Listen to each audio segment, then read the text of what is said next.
ವಿಧಾನಸಭೆಯಲ್ಲಿಯೂ ಕೂಡ ಸಿಲಿಂಡರ್ ಕೊರತೆ ಬಗ್ಗೆ ಕೋಲಾಹಲ ಸೃಷ್ಟಿಯಾಗಿದೆ. ಆಡಳಿತ ಮತ್ತು ವಿಪಕ್ಷ ನಾಯಕರ ಮಧ್ಯೆ ಗಲಾಟೆಯಾಗಿದೆ, ಗದ್ದಲ ನಡೆದಿದೆ. ಅಲ್ಲಿ ಮೋದಿ ಹೆಸರು ಪ್ರಸ್ತಾಪ ಮಾಡಿದ್ದಕ್ಕೆ ಸದನದಲ್ಲಿ ಗದ್ದಲ ಏಳ್ತು.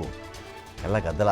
ನರೇಂದ್ರ ಮೋದಿ ಅಂತ ಹೆಸರು ಹೇಳಿದ ತಕ್ಷಣ ಗಲಾಟೆ ಶುರು ಮಾಡಿಕೊಂಡ್ರು ಅಂತ ಶಾಸಕ ರಂಗನಾಥ್ ಮೇಲೆ ಪ್ರತಿಪಕ್ಷಗಳು ಸದಸ್ಯರು ಮುಗಿಬಿದ್ದಿದ್ದಾರೆ. ಇಲ್ಲಿ ಶೂನ್ಯ ವೇಳೆಯಲ್ಲಿ ಪ್ರಸ್ತಾಪ ಮಾಡಿದ್ದು ಶಾಸಕ ರಂಗನಾಥ್ ಮೋದಿ ಸರ್ಕಾರ ದುರ್ಬಳಕೆ ಮಾಡಿಕೊಳ್ತಾ ಇದೆ ಅಂತ ಹೇಳಿ ಆರೋಪ ಮಾಡಿತ್ತು. ಗ್ಯಾಸ್ ಕೊಡೋರು ಯಾರು? CM ಪ್ರಶ್ನೆ ಕೇಳ್ತಾರೆ. ಯಾರಿಗೆ ಗ್ಯಾಸ್ ಕೊಡೋದು? ನಾವೇನ್ರಿ? ಸ್ಟೇಟ್ ಗೌರ್ಮೆಂಟ್ ಏನ್ರಿ ಕೊಡೋದು? ಸೆಂಟ್ರಲ್ ಗೌರ್ಮೆಂಟಿಂದ ಬರಬೇಕಲ್ವೇನ್ರಿ ಅಂತೇಳಿ ಮುಖ್ಯಮಂತ್ರಿ ಪ್ರಶ್ನೆ ಕೇಳ್ತಾರೆ. ಎಸ್ಮಾ ಜಾರಿ ಮಾಡಿದ್ದು ಯಾಕೆ? ಪ್ರಿಯಾಂಕ್ ಖರ್ಗೆ ಆಕ್ರೋಶ ವ್ಯಕ್ತಪಡಿಸ್ತಾರೆ. ಎಸ್ಮಾ ಈ ಕಡೆ ಸಿಲಿಂಡರಲ್ಲಿ ಪೂರೈಕೆ ಆಗ್ತಾ ಇಲ್ಲ. ಅಗತ್ಯ ಸೇವೆ ಸರಕುಗಳ ನಿರ್ವಹಣಾ ಕಾಯ್ದೆ ಇದೆಯಲ್ಲ, ಈ ಕಾಯ್ದೆ ಒಂದು ಕಡೆ ಜಾರಿ ಮಾಡಿಬಿಟ್ರು. ಅನ್ಇಂಟ್ರಪ್ಟೆಡ್ ಸೇವೆ ನಡೀಬೇಕು, ತಡೆರಹಿತವಾಗಿ ಜನಗಳಿಗೆ ನೀವು ಗ್ಯಾಸ್ ಸಿಲಿಂಡರ್ ಕೊಡಬೇಕು, ಸಪ್ಲೈ ಎಲ್ಲೂ ಕೂಡ ಹಾಳಾಗಬಾರ್ದು, ತೊಂದರೆ ಆಗಬಾರ್ದು ಅಂತ ಎಸ್ಮಾ ಜಾರಿ ಮಾಡಿಬಿಟ್ರು. ಯಾವ ಒಂದು ಸಬ್ಜೆಕ್ಟ್ ಮೇಲೂ ಕೂಡ ಎಸ್ಮಾ ಜಾರಿ ಮಾಡಬಹುದು. ಇಂಥ ವಿಷಯಕ್ಕೆ ಅವಶ್ಯಕತೆ ಇದೆ. ಈರುಳ್ಳಿ ಈಗ ಬೇಕು ಅಂದರೆ ಈರುಳ್ಳಿ ಯಾರೂ ಸ್ಟೋರ್ ಮಾಡುವಂತಿಲ್ಲ, ಕಾಳಸಂತೆಯಲ್ಲಿ ಮಾರುವಂತಿಲ್ಲ, ಬ್ಲಾಕಲ್ಲಿ ಮಾರುವಂತಿಲ್ಲ, ಗೋಡೌನ್ಗಳಲ್ಲಿ ಮುಚ್ಚಿಡುವಂತಿಲ್ಲ.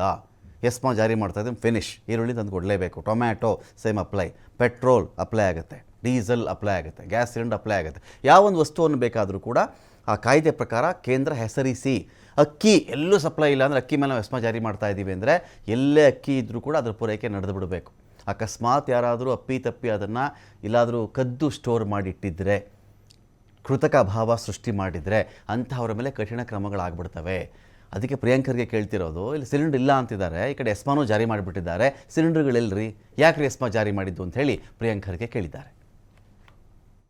ಸಮಸ್ಯೆಯನ್ನು ನಿಮ್ಮ ಗಮನಕ್ಕೆ ಹಾಕ್ತೀನಿ. ನಿಮಗೆ ಇದು ಬಗ್ಗೆ ಅರಿವು ಮೂಡಲಿಕ್ಕೆ ಒಂದು ನಿಮಿಷ ನನಗೆ ಅವಕಾಶ ಮಾಡಿಕೊಡಿ ಮಾನ್ಯ ಮಂತ್ರಿಗಳೇ. ನಾನು ಪೂರ್ತಿ ಹೇಳ್ತೀನಿ. ಈಗ ಒಂದು ನೀವು ಹೇಳ್ತೀರ, ವಾಣಿಜ್ಯ ಸಿಲಿಂಡರ್ಗಳು ಬಹಳಷ್ಟು ಅಭಾವ ಆಗಿರೋಂಥ ಒಂದು ಪರಿಸ್ಥಿತಿ ನಿರ್ಮಾಣ ಆಗಿದೆ.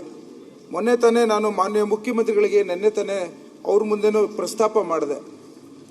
ಈಗೇನಾಗಿದೆ ಮಾನ್ಯ ಸಭಾಧ್ಯಕ್ಷೆ, ನಾವೆಲ್ಲ ರೆಸ್ಟೋರೆಂಟ್ಗಳಲ್ಲಿ ಮತ್ತು ಸಣ್ಣ ಪುಟ್ಟ ಚಿಕ್ಕದಾದಂಥ ಹೋಟೆಲ್ಗಳಲ್ಲಿ ಇವತ್ತು ಪ್ರತಿಯೊಂದು ಊಟ ಉಪಚಾರಗಳು ಅದ್ರ ಮೇಲೆ ಅವಲಂಬಿತರಾಗಿದ್ದಾವೆ.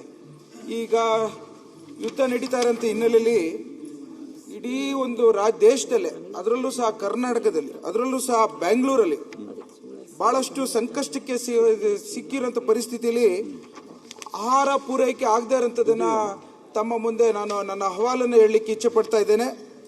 ಮಾನ್ಯ